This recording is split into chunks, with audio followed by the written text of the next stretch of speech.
যার যার অবস্থা থেকে সেই বুঝে সেই কতটা অসহায়। হ্যালো এভরিওয়ান, আসসালামু আলাইকুম। কেমন আছেন আপনারা সবাই?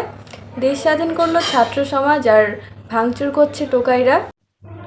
তহিদ আফ্রিদি ভাইকে নিয়ে কিছু বলতে চাই আপনাদের সাথে, আর চুপও থাকতে পারছি না, মেনেও নিতে পারছি না তহিদ ভাইয়ের অপমান। সে কি এমন ক্ষতি করছে যুদ্ধে আসে নাই? ভাই, এদেশে সবাই কি যুদ্ধে গেছে? যায় নাই। তাই বলে কি সবাই দেশ বিরোধী? একেবারেই না ভাই। একটা মানুষ কতটা পেশায় থাকলে এমনটা করতে পারে?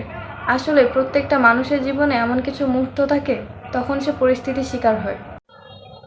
সেও দেশের জন্য কম করে নেয়। আমার দেখা মতে সে কারো অপকার করে নেয় উপকার ছাড়া।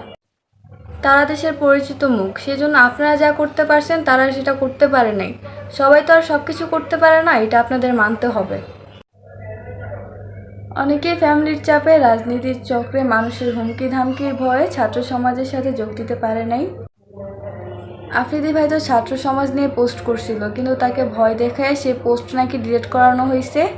এটা তো অবিশ্বাসের কিছুই নেই, সেই সময় এরকম অনেকের সাথেই হয়েছে। সেও দেশের জন্য অনেক কিছুই করছে। লাখ লাখ মানুষের ভালোবাসা তো আর এমনি এমনিই পায়নি, তার যোগ্যতাই পাইছে। তার মতো আফ্রিদির একটা ইউটিউব চ্যানেল বা একটা টিকটক অ্যাকাউন্ট না থাকলে কোনো ক্ষতি হবে না, কিন্তু সে না থাকলে তার বিনোদন, তার মার সাথে করা ব্লগ ভিডিওগুলো আমরা অনেক মিস করব। আওয়ামী লীগ সরকার থাকাতে অনেক পরিচিত মুখী মানুষের সাথে লড়াই করতে পারে নাই। এই দেশে মুখ খুলে কথা বললেই তার জীবন নিয়ে টানা হেঁচড়া চলতো।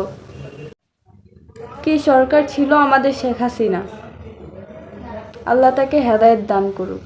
সবশেষে বলতে চাই, ছোট হিসাবে আমি যতটুকু বুঝি ততটুকুই বলছি। কিছু ভুল বলে থাকলে আমাকে ক্ষমা করে দিবেন। আর সবার কাছে আমার একটাই অনুরোধ রইল, তৌহিদ আফ্রিদি ভাইকে আবার সবাই আগের মতোই সাপোর্ট করবেন।